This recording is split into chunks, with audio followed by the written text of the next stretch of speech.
నాతో ఉండుటకు నీవు నాకు ఇచ్చిన స్త్రీ, నువ్వు నువ్వు ఇది ఎట్లాంటిది తెలుసా? మనల్ని ఎదుటోడు తేడా అన్నాడు అనుకో,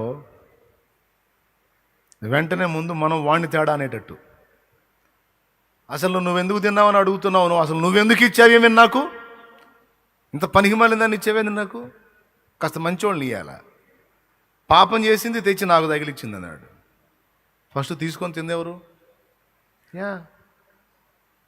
నువ్వు తీసుకోకుండా, నువ్వు స్వీకరించకుండా ఆమె బలవంతంగా నీ నోట్లో కుక్కిందా? లేదుగా. నువ్వే ఇచ్చింది తీసుకొని తిన్నావు, ఆమెకంటే బుద్ధి లేదు, తెలియదు, నువ్వెట్ట తిన్నావు అంటే అప్పుడు ప్రేమను బట్టి మైండ్ సరిగా పనిచేస్తుంది కనుక తిన్నాడు. ఎప్పుడైతే తిని ఆజ్ఞను మీరాడో, పాపం ఎంటర్ అయిందో, కనపడ్డ లక్షణం తంత్రములు కల్పించుకొని తప్పించుకొనుట. అర్థమైందా? వెంటనే తంత్రం వెతికేశాడు. నెంబర్ 1 ఏంటంటే దాక్కున్నాడు, అసలు దేవునికి కనపడకుండా తప్పించుకుందామని. అది ఎట్లా కుదిరింది? ప్రభు కంటికి మరుగైన సృష్టము ఏది లేదు, అన్ని తేట కనపడతాయి. నేనుంది వాక్యంలో. సో దేవుడు ఎదుర్కొన్నాడు. అప్పుడు ఏమన్నాడు? పక్క మనిషి మీదకి నెట్టాడు. ఇది మానవ తంత్రం. చేస్తారు తప్పులు కానీ వాటికి వెతుక్కుంటారు సాకులు. చేస్తారు తప్పులు కానీ ఒప్పరు దేవుని ముందు యథార్థంగా, దేవా తేడా పడ్డాను, వాళ్ళు తేడా కాదు వీళ్ళు నేనే తేడా అనరు. ఎందుకు తేడా పడ్డారు? లాజిక్లు, దిక్కుమాల లాజిక్లు అని దేవుడు ఆడుకొని దేవుని ముందుకు వచ్చి పేస్ట్ పెట్టని ట్రై చేస్తారు. ఆయన అన్ని విని విని షోలాపి నోరు ముయ్యి అంటాడు. చూశారు కానీ ఇంక ముయ్యి అంటాడు. అంటే ప్రభా మామూలుగా అసలుకి అట్లాగా నేను చేయాలనుకోలేదు. మరి ఎవడు చేశాడు? నువ్వు చేయాలనుకోకపోతే. అవతల వాళ్ళు అలా చేశారు తండ్రి. ఏమమ్మా ఎందుకు తిట్టావు, అంత భయంకరంగా బూతులు ఎందుకు తిట్టావంటే, ప్రభా అసలు నేను ఎంత పవిత్రంగా ఉంటున్నానో తెలుసు కదా అయ్యా నీకు, అసలు ఈ మధ్య అసలు తిడుతున్నాను నేను. వాళ్ళు రెచ్చగొట్టారు తండ్రి, వాళ్ళే ముందు నోరు జారారు తండ్రి. ఎంత ఓర్చుకోవాలి తండ్రి? ఇక తప్పనిసరి పరిస్థితుల్లో నేను కూడా గళమెత్తి ఇక డబల్ బూతులు తిట్టాను తండ్రి. వాళ్ళు చండాలంగా మాట్లాడారు, నేను మాట్లాడాను. ముందు వాళ్ళే రెచ్చగొట్టిన బ్లడ్. ఈ బుద్ధి మన దగ్గర ఉందా లేదా? యథార్థం ఒప్పుకుంది. ఇప్పుడే మనం యథార్థత గురించి మాట్లాడుకుంటున్నాం. చేతులు ఎత్తండి. ఈ టైప్ ఆఫ్ మైండ్ మనకుందా లేదా? అవతల వాళ్ళని ఎత్తిన బండేయటం, మనం చేసి అవతల వాళ్ళని దానికి బలి పశువుల్ని చేయటం, అవతల వాళ్ళ మీద నిందించటం. నువ్వు ఎందుకు ఇలా చేస్తున్నావు అమ్మ? నీ వల్లనే చేస్తున్నా నేను. మీరు ఎందుకు ఇలా చేస్తున్నారండి? నీ వల్లనే చేస్తున్నాను అమ్మాయి. నువ్వు సరైన దానివైతే నేను ఎందుకు చేస్తాను? నీ వల్లనే అంటే వీడి పెద్ద మనిషే.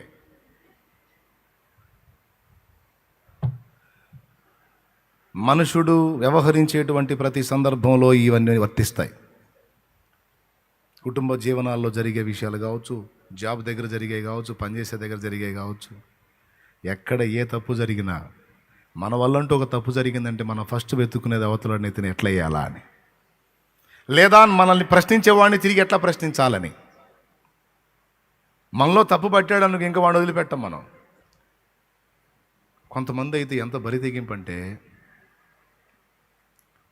మా అమ్మాయి గురించి మాట్లాడుకుంటున్నారంట, మరి ఈ బజార్లో పెద్ద మనుషులు ఎవరో పతివ్రతలు ఎవరో మరి తేలాల అని వచ్చింది ఒక రోడ్డు మీద.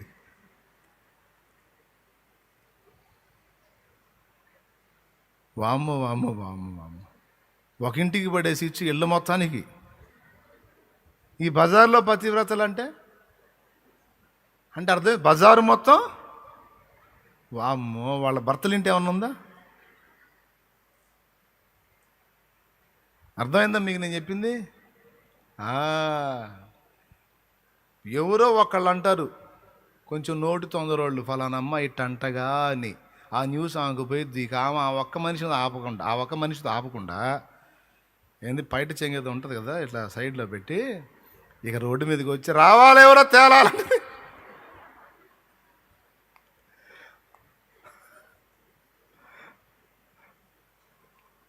అరే మీ అమ్మాయి సంగతి ఏందో ఆలోచించుకోవమ్మా. ఏదో నువ్వు తప్పు జరిగిందని ప్రశ్నించారు అనుకో, ప్రశ్నిస్తే దానికి ఏదో సమాధానం చెప్పు. పొరపాటు అయిపోయింది, పిల్ల తెలిసి తెలియకేదో చిన్నది తేడా పడింది, లేదా చిన్నోడు తేడా అను అయిపోయింది. మా అమ్మాయి తేడా పడింది, మా అబ్బాయి తేడా పడ్డాడు అన్నారు. ఇక్కడ ఎవడు బాగున్నాడు? అట్లాగా ప్రశ్నించే వారిని తిరిగి ప్రశ్నించటం, ఎవరైనా తృణీకరిస్తే తిరిగి వారిని డబల్ తృణీకరించటం, అంతరంగంలో ద్వేషాన్ని పెట్టుకొని దానికి సాకులు వెతుక్కొని అవతల వాళ్ళని దూషించటం, ద్వేషించటం. క్లియర్గా అర్థమైందా? ఇది దానిని దేవుడు ఒప్పడు. ఏబు దగ్గర ఆ టైప్ ఆఫ్ మైండ్ లేదట. దేవుడు ముందే చెప్పేశాడు ఏబు గురించి. ఏబు యథార్థవంతుడు, న్యాయవర్తనుడు, చెడుతనమును విసర్జించి యెహోవా యందు భయభక్తులు కలిగి ఉన్నాడన్నాడు. ఆయన ఏబు గురించి చెప్పిన మాటల్లో మొట్టమొదటిది యథార్థవర్తనుడు అన్నాడు. ఏమి యథార్థత? 3వ అధ్యాయం దగ్గర నుంచి దాదాపు 37వ అధ్యాయం దాకా నేను అంత మంచివాడిని, నేను ఇంత మంచివాడిని, నేను అంత మంచివాడిని, నేను ఇంత మంచివాడిని అని చెప్తానే ఉంటే స్తోత్రం. కానీ మనుషులు ప్రశ్నించినందుకు మనుషులకు ఎదురాడాడు. కానీ దేవుని ఎదుటికి వచ్చినప్పుడు ఏమన్నాడో తెలుసా?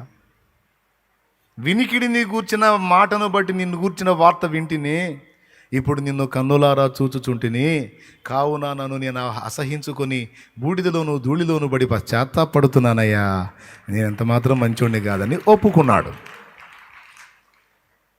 ఏబు.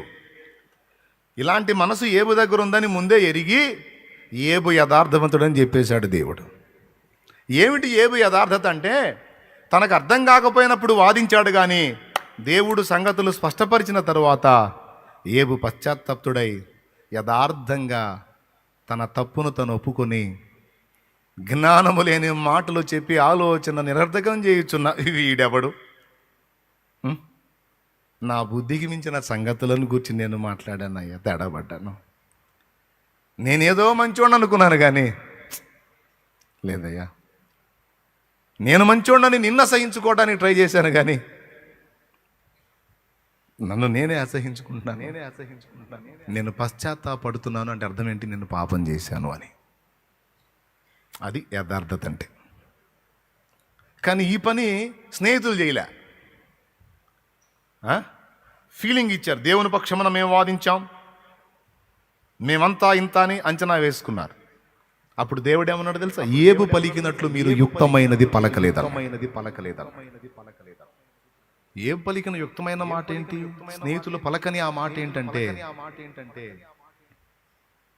పరిశుద్ధుడవు నీవే, నీతిమంతుడవు నీవే, మేమందరము బలహీనులము, పాపులము. నేను పాపినయ్యా, నన్ను నేను అసహించుకుంటున్నాను, బూడిదలో పడి పశ్చాత్తాపడుతున్నాను, జ్ఞానం లేని మాటలు పలికాను, నా శక్తికి మించిన ఆలోచనలు మాట్లాడాను, నన్ను క్షమించవయ్యా అనే మాట మీరు అనలేదు రబ్బాయి అన్నాడు. ఏబుకున్న గొప్ప తలంపులు తనకి విరిగిపోయినాయి, కానీ మీ మీద మీకున్న గొప్ప తలంపులు మీకు విరగల. కాబట్టి ఇప్పుడు మీతో నాకు వ్యాజ్యం కలిగిందన్నాడు.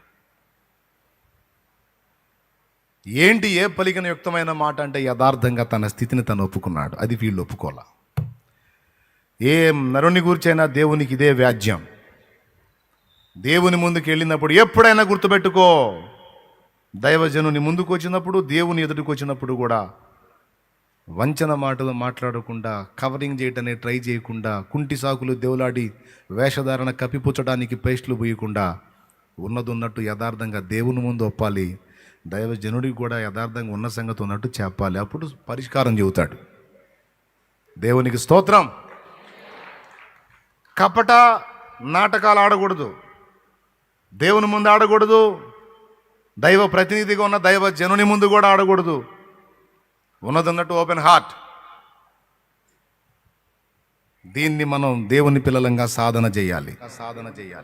ఇంతవరకు ఆదాం రక్తాన్ని బట్టి ఒకవేళ మనం ఆ తత్వాన్ని కలిగి ఉంటే దాన్ని మనలో నుండి తొలగించుకోవాలి, నిర్మూలన చేయాలి. ఈ వేషధారణ కప్పిపుచ్చేటువంటి వ్యవహారాలు నా నుండి తీసేయ్ తండ్రి. నేను దీన్ని అసహించుకుంటున్నానయ్యా, యథార్థంగానే నేను ఉండాలనుకుంటున్నానయ్యా. అరుదుగా తగులుతారు మనకు కొంతమంది. తేడా పడితే నాదే పొరపాటు అంటారు. నేనే తేడా పడ్డాను. దీనికి ఎవరినో నిందించడం నాకు ఇష్టం లేదు. నేనే పొరపాటు పడ్డా, ఈ తప్పు నాదే అంట. అలాంటి హృదయం కలిగిన వారు దేవునికి చాలా ఇష్టలు. ఒకవేళ మనుషులకు వాళ్ళు ఇష్టలు కాకపోవచ్చు, ఉన్నదన్నట్టు మాట్లాడేవాడు యథార్థవాది, లోక విరోధి. ఉన్నదన్నట్టు ముక్కుసూటిగా మాట్లాడితే, ముక్కుసూటిగా వ్యవహరిస్తే, యథార్థంగా ఉంటే కొంతమందికి నచ్చదో. ఏం బాధ వాగులో పడినాయి నాకెందుకు. నా విషయంలో నేనైనా, మీ విషయంలో మీరైనా, మనందరం కూడా యథార్థంగా ఉండే జీవితాన్ని సాధన చేయాలి. తేడా పడితే మనమే తేడా పడ్డామని ఒప్పుకోవాలి, కానీ అవతల వాళ్ళు ఎవడో తేడా అని, అందువల్ల నేను ఎట్లా అయ్యానని ఎవడి మీద సాకులు వేయకూడదు. అవే తంత్రములంటే. మన తప్పులను కప్పిపుచ్చుకోవడానికి మనం వెతుక్కునే దారులను తంత్రములు అంటారు. సింపుల్గా బయటపడటానికి వేసుకునే దారుడు. ప్రతివాడు తంత్రగొట్టే తన సహోదరుని కొంప ముంచును.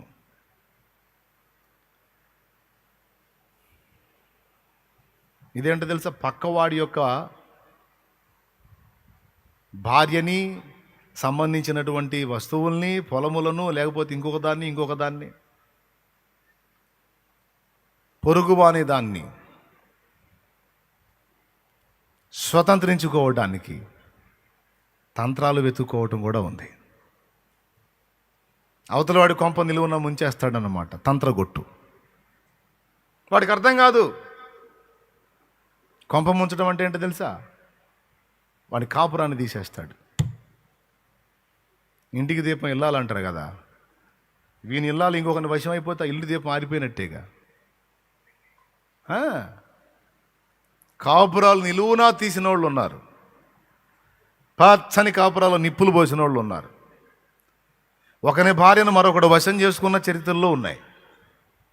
ఇది తప్పు అన్నందుకే యోహాను తలగొట్టారు. ఇదేందో హేరోదుకు రావాల్సిన బాధ హేరోదియాకు వచ్చింది. అది యెజబెల్ ఆత్మ ఎఫెక్ట్లే, గతంలో చెప్పా. స్తోత్రం. పొరుగువాడు కలిగి ఉన్న దాన్ని పొందుకోవడానికి వాని భార్య దగ్గర నుంచి సమస్తం తంత్రాలు వెతుక్కుంటారు కొంతమంది దురాశపరులు. దురాశ గర్భమును ధరించి పాపమును కనగా పాపం పరిపక్వమై ఒకరి జీవితాన్ని తీసుకొని నువ్వు వేసుకుంటే ఎంతవరకు నువ్వు వర్ధిల్లుతావు?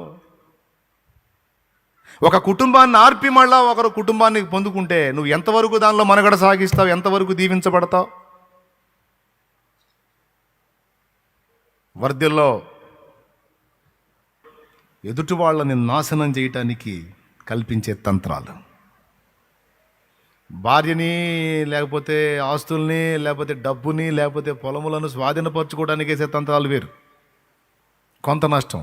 టోటల్గా వ్యక్తుల్నే నాశనం చేయటానికి వేసే తంత్రాలు ఉన్నాయి. ఆ తంత్రాలలోనే భాగంగా తాంత్రిక విద్యలకు వెళతారు. వాడు బాగుంటున్నాడండి, వాడు మా ఇంటి ఎదురుడు పచ్చగా ఉంటున్నాడండి, వాడు నాశనం అయిపోవాలి. పోతే 1,00,000 అయినా పెడతాను, మీరు చేతబడి చేయండి. వాడికి చేతబడి చేయాల్సిందే. వాడికి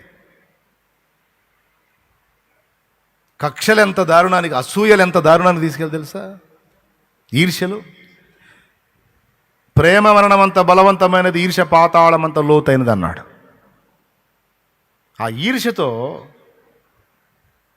తాంత్రిక శక్తులను ఆశ్రయించి, మాంత్రికులను ఆశ్రయించి మంత్ర ప్రయోగాలు కూడా చేపిస్తారు. ఎందుకు? అవతల వ్యక్తి గుర్తింపబడుతున్నారు, గొప్ప ఖ్యాతి పొందుతున్నారు, గొప్పగా అభివృద్ధిలోకి వస్తూ ఉన్నారు. అది పారేది ఎంతో పారంది ఎంతో తర్వాత సంగతి. కానీ అవతలాన్ని నాశనం చేయడానికి ఇటైతే డబ్బు పెడతాడు ముందు. ఉన్నారా లేరా అట్లాంటి వాళ్ళు? బాలాకు లాంటి వాళ్ళు. ఆడ అభివృద్ధి చెందితే నాకు నష్టం, అందుకే ఆడు నాశనం అయిపోవాలి. దానికోసం అవసరమైతే అమౌంట్ అయినా పెడతానని బిలాముకు పెట్టాడు.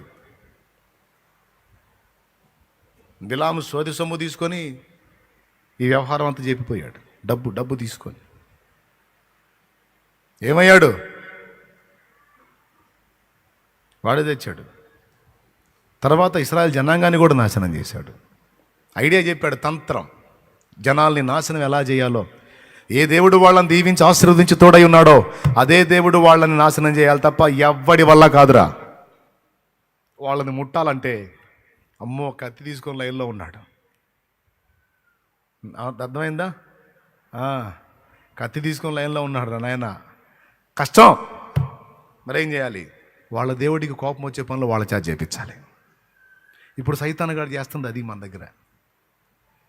మన దేవుడే మనల్ని అసహించుకునే పనులు మన ద్వారా చేయిస్తే దేవుడు మనల్ని అసహించుకొని త్రోసేస్తాడని వాడి ఆశ. అందుకే ఎప్పటికప్పుడు ఆయన కృపను పట్టుకొని, ఆయన పాదాలు పట్టుకొని, ఆయన రక్తాన్ని ఆశ్రయించి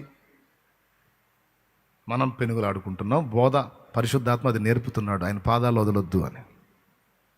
స్తోత్రం. వాడు చేసిన పనికి ఈ బాలాక్ అనేవాడు మోయాబు స్త్రీలని, చక్కని వాళ్ళని చూసి ఇశ్రాయేల్ మీదకి వదిలితే వాళ్ళ వెంటబడి వీళ్ళొచ్చి ఈ మోయాబు దేవతల్ని కలుసుకుంటే జారత్వము విగ్రహార్పితం రెండు చేశారు. తీసుకున్నారు విగ్రహార్పితం, తీసుకున్నారు విగ్రహాలకు మొక్కారు, జారత్వం చేశారు. కోపం రగులుకొని 22,000 మందిని హతం చేశాడు. చూసావా? ఆ బిలాం అనేవాడు చెప్పిపోయినటువంటి ఒక తంత్రం దేవుని ప్రజల్లో 22,000 పైచులకు ప్రజలకు నష్టంగా మారింది, నాశనంగా మారింది. చూసారా తంత్రాలు? తంత్రం నంబర్ 3, ఎదుటి వాళ్ళని సర్వనాశనం చేయడానికి వేసే ఎత్తుగడలు.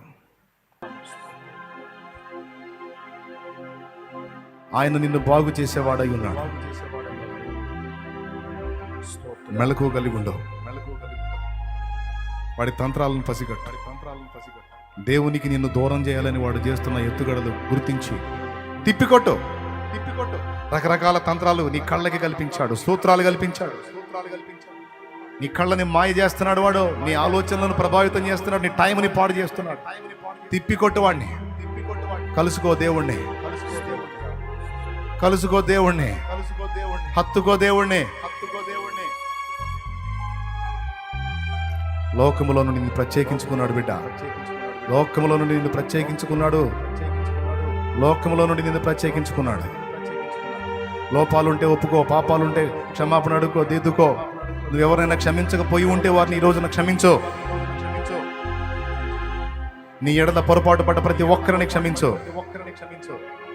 నీ దోషాలు కూడా ప్రభు ముందు ఒప్పుకొని దేవునితో సమాధానపడు. దేవుని పిలుపు చూసావా? పరాక్రమం గల బలాఢ్యుడా. ఒట్టి మాట కాదు, అన్నంత పని చేశాడు ఆయన. ఈ పిరికోడి చేతే, ఈ భయస్థుడి చేతే, ఈ బలహీనుడి చేతే, ఈ ఒంటరిగాని చేతే ఇశ్రాయేలుకు రక్షణ రక్షణ రక్షణ తెచ్చాడు ఆయన.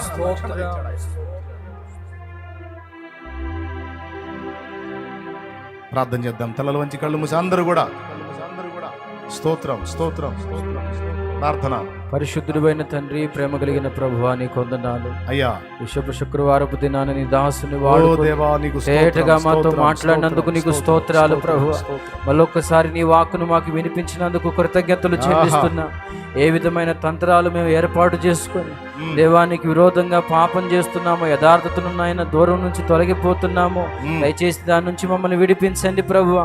యథార్థంగా నీ ఎదుట బ్రతకడానికి సహాయం చేయండి దేవా. తప్పు చేసినప్పుడు యథార్థంగా నీ పాదాల దగ్గరికి రావాలి ప్రభువా. కప్పిపుచ్చుకునే ఆ మనసును తొలగించండి ప్రభువా. ఎదుటి వారికి కీడు చేసే మనసును కూడా మా నుంచి తొలగించమని ప్రార్థన చేస్తున్నా. నా తండ్రి నీకు వందనాలు ప్రభువా. మా పొరుగు వారిని ప్రేమించే మనసును మాకు దయచేయండి ప్రభువా.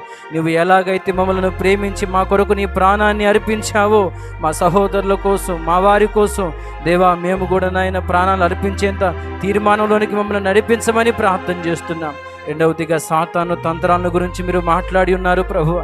ఎదుటి వారిని క్షమించే విషయంలో ప్రభువా, విశాల హృదయం కలిగి మేము బ్రతకడానికి సహాయం చేయండి. ఇరుకైన మనసును మా నుంచి దూరపరచండి ప్రభువా. మా విషయంలో ఎవరైతే అపరాధాలు చేశారో వారిని క్షమిస్తూ ఉండగా మా పాపములు కూడా మీరు క్షమిస్తున్నందుకు స్తోత్రాలు ప్రభువా. అయ్యా, మమ్మల్ని మీరు కనికరిస్తున్నందుకు స్తోత్రాలు చెల్లిస్తున్నా. కృపచేత జ్ఞాపకం చేసుకోండి తండ్రి. ఇంకా రకరకాల తంత్రాల గురించి ప్రభు మేము విన్నాం. ఏ విధమైన తంత్రములు కూడా మేము పడిపోకుండా వివేకము కలిగిన వారమై నీ సన్నిధిలో నడుచుకోవడానికి సహాయం దయచేయండి ప్రభు. అయ్యా అవిశ్వాసమును మా నుంచి దూరపరచండి ప్రభువా. నీ యొద్ద నుంచి కార్యాలు పొందుకోకుండా మాలో అవిశ్వాసము, నిరాశ, నిస్పృహ, నిరుత్సాహం తీసుకొని వస్తున్న దురాత్మలు యేసు నామములో బంధించబడును గాక ప్రభువా. దేవా, బలమైన విశ్వాసాన్ని మాకు దయచేయండి అయ్యా. నీ యొద్ద నుంచి కార్యాలు పొందుకునేంత విశ్వాసాన్ని మాకు దయచేయండి ప్రభువా. కృంగుబాటును దూరపరచండి అయ్యా, అవిశ్వాసమును దూరపరచండి అయ్యా. సాతాను తంత్రాల్లో పడకుండా వివేకము కలిగి నడుచుకోవడానికి సహాయం దయచేయండి. ఎవరెవరైతే పిరికివారుగా ఉన్నారో అయా, పరాక్రమం కలిగిన బలాఢ్యులుగా వారిని మీరు పిలుస్తున్నందుకు స్తోత్రాలు చెల్లిస్తున్నా. పిరికి వారిని వాడుకునే బలమైన కార్యాలు చేస్తున్నందుకు కృతజ్ఞతలు ప్రభువ. బలహీనులను వాడుకొని బలమైన కార్యాలు జరిగిస్తున్నందుకు నీకు స్తోత్రాలు స్తోత్రాలు స్తోత్రాలు కృతజ్ఞతలు ప్రభువ. కృంగిపోయిన మమ్మలను దేవా మీరు లేవనెత్తినందుకు స్తోత్రాలు. నీ వాక్కు చేత బలపరిచినందుకు వందనాలు చెల్లిస్తున్నాం ప్రభువ. నీ సన్నిధిని మాతో కూడా ఉంచండి. వాక్యం అందించిన నీ దాసునికి మంచి ఆరోగ్యమును దయచి ఇంకా బహుబలముగా వాడుకుని నీ నామానికి మహిమ తెచ్చుకోమని. ఎవరు పిరికి వారుగా అవిశ్వాసులుగా ఉండకుండా అయ్యా, నీ కొరకు రేపబడిన వారై సాతాను కోటలను కూల్చే యోధులుగా నీ బిడ్డలు తీర్చిదిద్దబడుదురుగాక ప్రభువ. కృపచేత బలపరిచి దీవించమని, ఈ మాటలు దుష్టులు ఎత్తుకొని పోకుండా మా హృదయాల్లో ముద్రింప చేయమని స్తుతి, మహిమ, ఘనత, ప్రభావములు నీకే ఆరోపిస్తూ నజరేయుడైన యేసు నామములోనే ప్రార్థించి స్తుతించి నీ మాటల కొరకై నిండు మనసుతో కృతజ్ఞతలు చెల్లిస్తున్నాము తండ్రి. ఆమేన్, ఆమేన్.